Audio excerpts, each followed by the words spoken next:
never thought I would post here again. The Neon Man chapter of my life was meant to be over.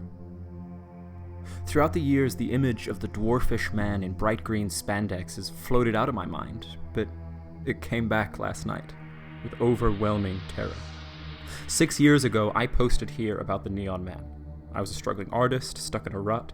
I decided I would try to indulge in some self-improvement, quitting smoking, starting to run regularly. That's when he appeared. The Neon Man chased me whenever I tried to jog, screeching all the way, seeking to kill me if that meant an end to my physical exercise. After my first violent meeting with the Neon Man, where he almost stomped my head in, I retreated to my apartment and fell into a deep state of constant anxiety. Trying to escape my nightmares of the Neon Man, I went out on a date. That date went horribly wrong. Just when it looked like my neurotic loneliness might be alleviated, the Neon Man stepped in. He ruined my chances at a life with Alice, but he also managed to get himself arrested. Even though me and Alice would never be an item, she helped me deal with the fallout of the Neon Man's presence in my life. I promised her that I would go to the police, to give them more information about the Neon Man, that I would tell them about how he tried to murder me before the night he got arrested. So that's exactly what I did. Turns out, this was not the first time he had attacked someone. With the reports of other victims, the Neon Man was sentenced to jail. I didn't pay attention to the case. I wanted any memory of him out of my life. Alice, however, kept tabs on the Neon Man's fate. She did help catch him, after all. As the trial went on, she would text me updates. Within a month of the night that the Neon Man pulled a switchblade on me, he was in prison. The calmness from the monster being locked away took a couple weeks to set in. It still felt like the harm that he wanted to do me transcended prison bars, as if there was no running away from him. But as the weeks dragged on, and as Alice assured me that he was indeed locked away, my mind started to wander from fear to hope.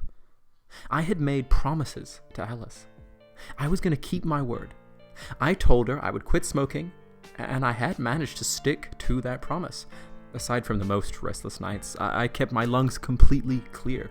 The morning coughs disappeared, the cravings started to get more manageable. I felt like I could actually walk up a flight of stairs without having to sit down. I had regained enough of my lungs to be able to commit to jogging regularly. All I needed was the courage to do so. My first run after the Neon Man's arrest is the bravest thing I've ever done.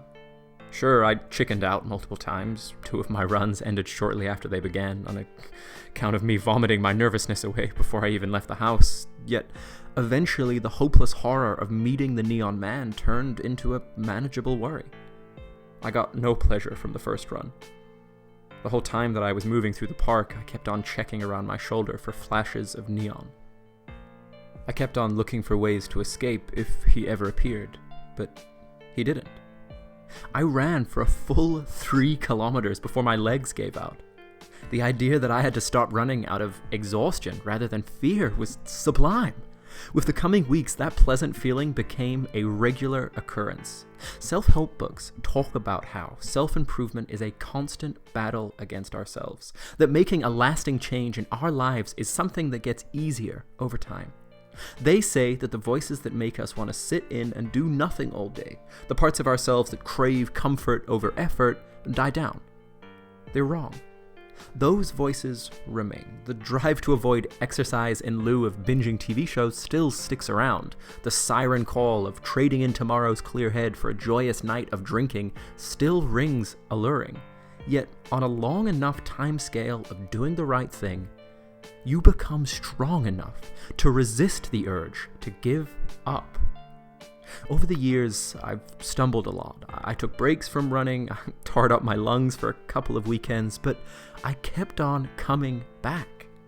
When I was being active, I was a better version of myself. I was the guy that I pretended to be when I first met Alice. I slept better. I ate better. I was able to get more art done, but most importantly, I was happier. Even the most bizarre of lies I told Alice the first night became true. I had made a fair amount of money off of designing the logo for an energy drink company. If you're in Central Europe, you probably know the drink that I'm talking about. It's the one with the guy in the neon tracksuit on the can. I originally got contacted about the job after someone saw my drawing of the Neon Man in my portfolio. I didn't feel completely comfortable with having to be faced with that drawing on a regular basis, but I was too hungry of an artist to say no, and by the time the marketing department was done with the design, the only thing that connected me and the art on the can was a paycheck. The pudgy man in ill-fitting jogging gear had turned into an Olympian-looking athlete with a look of joyous determination. I liked drawing that guy more. He didn't give off a murderer vibe. After about a year of working with the energy drink people, I got an invitation to come to Prague. They were sponsoring a night marathon that was going to be filled up with a lot of the promotional material that I designed. They heard I liked running. I was down for the challenge. I extended my runs, I watched what I ate, my sleeping schedule became draconian. I was going to run this marathon for the guy who once made an overzealous New Year's resolution. With enough training, I could do it. My 2 feet were made for running. Little did I know that before I even reached the starting line, I would meet the creature of nightmares past. I would meet the Neon Man. 2 days before I was meant to leave for Prague, my nerves got to me. I trained for almost a year, specifically for the occasion, but 42 kilometers was a lot. My search history became filled with, is it healthy to run a marathon? And what can go wrong during a marathon? The thought of collapsing in front of a crowd haunted me. Yet my worries about the marathon quickly dissipated. I got a text from Alice. She wished me good luck on the run, but she also wanted to give me an update on our mutual friend. The Neon Man had gotten out of prison. He served his 6 years. I immediately looked out at the park, expecting to see him. The park was empty. Yet I knew that the Neon Man was out there somewhere. I thanked Alice for the update and made a joke about hoping he doesn't run marathons, but it wasn't a joke. Whatever fears I had about vomiting were now replaced with a singular image of the Neon Man. He wouldn't like what I've been doing while he was away. I had a train to Prague at 2 in the morning the next day. I was meant to be sleeping, getting rest so that I would be ready for my biggest day as a runner, but instead I spent the whole night thinking about that fat monster. I couldn't sleep. Popping some sleeping tablets didn't help either, it just made me more loopy. The sunrise came and went, and my thoughts were wholly occupied by the Neon Man. Every sound in my apartment, every noise outside carried within it his howl. I laid down and took deep breaths. When I woke up, the dark room wrapped me up in a panic. I overslept. I was going to miss my train. The original plan was to take a bus to the train station and save some money, but there was no way I could make the train in time using public transport. I snagged an Uber, luckily getting one of those drivers that you're terrified with on a normal day, but who you cheer on when you're in a hurry. We barely made it to the train station on time. As soon as the car stopped, I launched through the train station. The train was set to leave in a minute, and I was set on leaving with it. The years of training had paid off. I managed to dash my way past all the shady night commuters and get onto the platform just as the doors were closing. I collapsed in my seat and tried to catch my breath. The train started to crawl forward as I enjoyed my little victory. I managed to sprint my way to a train I was meant to miss. I was going to do all right in the marathon. Then I heard it.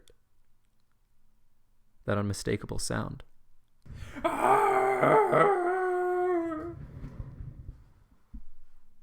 It was faint, but it was there. The Neon Man was yelling outside of the train. I pressed my face against the window, looking for some hint on the platform. At first, the only neon I could see was on the uniform of the station cleaner, but after a couple of moments, I wrong you. The Neon Man didn't change a bit. He was still built like a small furnace with baby arms. His sunglasses still kept the outside world locked away. He was still angry. As the train started to gather speed, he kept up his pace. His head stayed aimed directly at me. I warned you. The train had reached a speed that no person could match, but the Neon Man still held firm. A conductor got in his path and was swiftly thrown to the side. We passed the edge of the station, but that made no difference to the Neon Man. He swooped himself over the railing and continued running beside the train. He wouldn't look away from me. "I warned you." We hit a tunnel. I stared at my reflection in the window as we sped through the dimly lit passage. We were moving so fast that the graffiti scrawled on the walls turned from words into a general impression of angst, of a terrifying, baffling existence. Who was he? Why was he after me? Most importantly, though, where was he? A flash of light. We were out of the tunnel. I stared out the window, expecting to see the Neon Man come trotting by the train, but all I was greeted with was moonlit fields intercut by a sleepy highway. I searched every carriage, knocked on every bathroom door, and even peeked into a couple of luggage compartments. He wasn't outside, and he wasn't in the train. I slouched back into my seat and tried to calm down. The message I wanted to send Alice went through a couple of drafts before I deleted it. It all seemed too insane. I was a grown-ass adult who was scared of some psycho in a garish running suit. All I had to do was show up at the nearest police station, report my suspicions, and then let the whole Neon Man thing go to rest. By the time I would arrive in Prague, there would be a good 400 kilometers between us. I took out my sketch pad and tried drawing. I figured that maybe doodling something and scratching at the creative part of my brain would help distract me. Yet fear burrows itself into places you can't control. All I could draw were pictures of wounded animals and strange figures in distressing spandex. I kept on dropping my pencil. My hands would occasionally erupt in a wave of trembling. My nerves were getting the best of me, but I was also tired. So tired. The train still had 4 hours to go. I closed my eyes. It took me a second to realize where I was when I woke up. The exhaustion and lack of sleep had finally caught up with me. I must have been out cold when people were clearing out. I put on my backpack, grabbed my drawing supplies, and made my way off the empty train. I had hoped the station would be more populated. There is, after all, some safety in numbers, but 5 a.m. is both too late and too early for the crowds. The platform was almost completely empty. The only other living souls I could see was a group of downtrodden-looking guys nodding off, and a lone train conductor. I slowly made my way towards the escalators that would take me down to the station proper. My eyes kept on darting for a hint of green. The Neon Man was meant to be far away, but I'd spent enough time obsessing about his meaty visage to know that distance meant nothing to him. The station loomed over me, a jagged metal cage waiting to lock me up with my worst nightmare. I scanned past the trash containers and panicked. A flash of neon green. I grabbed my belongings as tightly as I could and broke into a sprint. It wasn't until I turned around that I saw the real source of the color. A station cleaner. But by then, it was too late. I was already in a mad sprint. My body had gone into full flight mode. I sprinted down the escalators. The hallway beneath the Prague train station is a long slog of uneven tile, but my feet bounced off it as if it was the smoothest jogging path in the world. My panic had me on a leash, running down a tunnel vision world. But as my mind cleared, I started to slow. Where was I running to? Why was I running? A recollection of a constant police presence in the park outside of the station gave me a concrete destination. I would go to the cops, report what happened, and then make my way over to my hostel. Literally running up to them would have made me seem like a crazy person. I stopped running. Yet they would see me run regardless. Before I could even gather my breath from the initial sprint, I heard it. A scream that reverberated through the entire underground, straight to my heart. I warned you.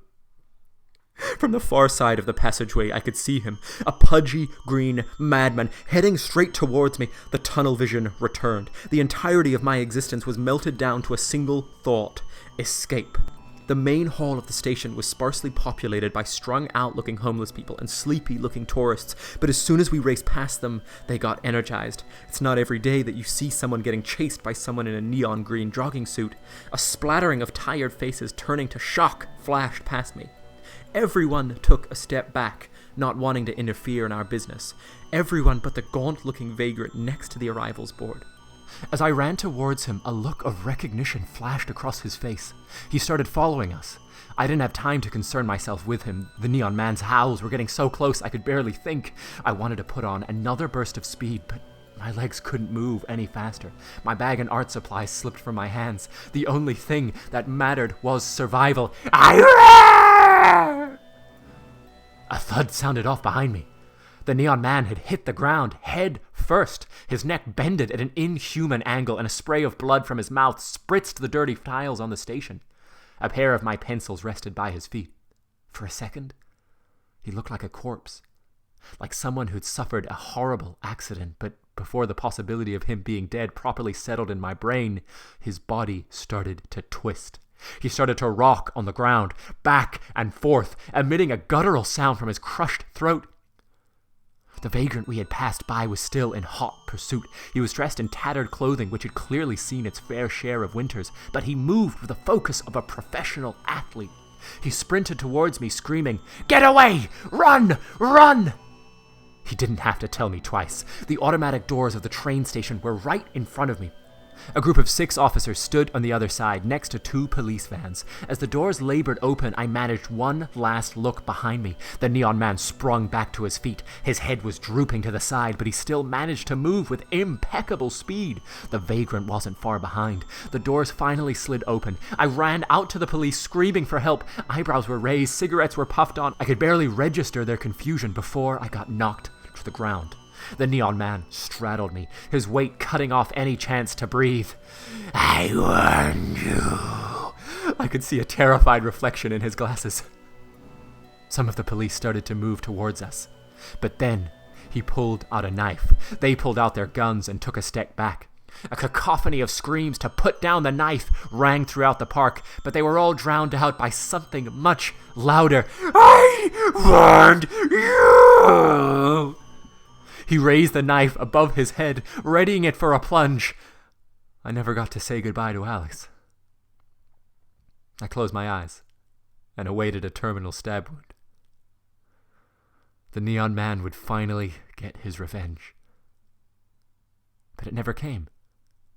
Instead, there was a thud, followed by the sound of my own gasps. The weight on my chest was suddenly gone. The Neon Man had been tackled by the mysterious vagrant. The vagrant lay a flurry of blows to the Neon Man's head as the knife tumbled away towards me. I crawled away as fast as I could with the knife out of the equation. The police were brave enough to jump on the 2 fighting eccentrics. The mass of violence formed in front of the train station in its center. The Neon Man and the vagrant, surrounding them, 6 cops with batons.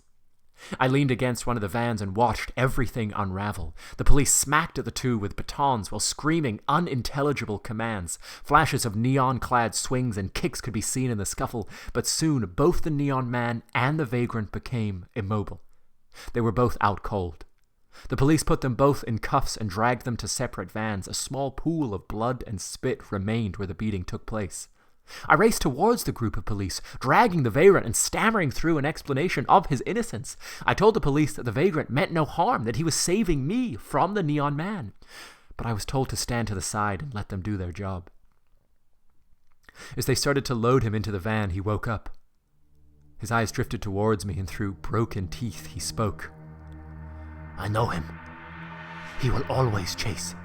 He will always chase. He will never stop unless you stop him. He will always chase. Always chase. Always chase." I pleaded for the police to let me talk to the man, but they moved me away from the van in which he was being held. One of the officers took me aside to question me about the situation. He didn't care about my past with the Neon Man, how I'd been assaulted 6 years prior, how the Neon Man had recently been released from prison, or how he chased my train before I even arrived to Prague.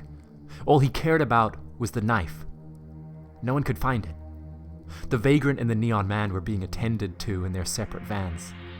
The sun was slowly rising off in the distance, and Prague was starting to wake up. The exhaustion was starting to set in, but I kept on hoping for a chance to speak to the mysterious vagrant. I needed to know what he knew about the Neon Man. I needed to know how to get the Neon Man out of my life for good. One of the younger policemen offered me a cigarette. With a glint of hesitation, I declined. I was meant to run a marathon in the evening, after all. I explained my situation to him as calmly as I could, and asked whether there was any chance that I could speak to the vagrant. He seemed somewhat entertained by my story. He told me he'd check again with his supervisor. I was hopeful. The Neon Man had been arrested one more time, and I finally had a shot at finding out what all of this madness was about. Early morning travelers started to flow into the train station. The stolen perfume peddlers were enjoying the preoccupation of the police. My horror of the Neon Man was starting to get replaced with a gentle anxiety about getting enough sleep to run the marathon. That's when I heard the thuds. The police van into which the Neon Man had been dragged started to rock from side to side. Something was happening. Thud, thud, thud. The door slid open. I was expecting a policeman to walk out, but instead 2 bright green legs dangled out of the van. The glasses were gone. I could see his gray, hate-filled eyes clearly. He glared into my soul for a moment, sending a hot gust of rage down my spine, but his eyes quickly darted towards my pocket. He knew I picked up his switchblade. The Neon Man jumped from the police van towards the ground. His arms were still handcuffed around his back, but he still moved towards me like a wolf moves toward a doe with broken legs. He had his prey picked out. A policeman with a bloody nose jumped out of the van, yelling for the Neon Man to lie down on the floor. He had his gun out. His colleagues joined him in the screaming and gun-wheeling. The Neon Man, as if realizing he was outmatched, stopped moving towards me. He straightened up his head towards the sky, clearly struggling from his previous neck injury, and let out one last howl. I warn you! Then he broke into a sprint and ran deep into the park that surrounded the train station. 2 policemen chased after him, but as soon as it became clear that they couldn't match his pace, the vans joined the chase. I waited in that park for half an hour, thumbing the stolen switchblade in my pocket, but no one came back. The police were off chasing the Neon Man, and I was left without answers next to a pool of blood and spittle. I went to my hostel. I needed to rest before I figured out what to do next. As I record this, I'm getting ready to head out for the starting line of the marathon. When I called Alice, she insisted that I don't go, that I wait to make sure that the Neon Man is locked away for good. But I simply can't do that.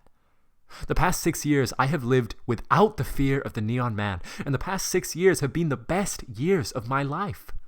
I can't go back to being scared. I can't go back to sitting at home all day in fear of a fat man in tights. I can't let myself become the man I was before I started running. Taking care of myself has made me so much more productive, so much healthier, and most importantly, happier. I trained hard for this marathon, and no one can take that away from me. As I strap on my running shoes, I sincerely hope that the police have caught the Neon Man. I pray that he ends up in jail and out of my life, and that the whole concept of this psychotic chase will simply become a memory to recall about my 20s. I need this to be over. But if this isn't over, if the Neon Man decides to chase me during the marathon, I will not run. I've run from him for long enough. I'm taking the switchblade with me. This'll all end tonight. I'm ready to face whatever comes my way. Like the armless domino stacker, I will become the master of my own destiny. Yet, as I head out the door, as I reflect on the past 6 years of my life, there's only one thought in my mind. I really need a cigarette. Featuring the voice chords of Sam Barlien, art of Alena, Polizhak, and music by Gábor, The Neon Man Won't Let Me Live was written by me, Mike Jesus Langer. So, that's the 3rd and final episode for the time being. There still are some plans about what could be done with this story. There's still a lot of mysteries to be answered that I promise I actually have the answers to. I just haven't found the time to write the next episodes. With that said, if you enjoyed the video, like, comment, subscribe, all that type of noise, and we will have a steady stream of content coming every Friday. Next Friday, we're planning on putting out the new episode of Mosaic of the Apocalypse, which is going to feature vegans and killer earthworms. If you haven't heard the first episode of Mosaic of the Apocalypse, I'll chuck a link down in the comment section below. But yeah, hopefully everybody's surviving. I hope everybody's stores are well stocked and your hands are perpetually clean. And I'll see you next week. Bye-bye!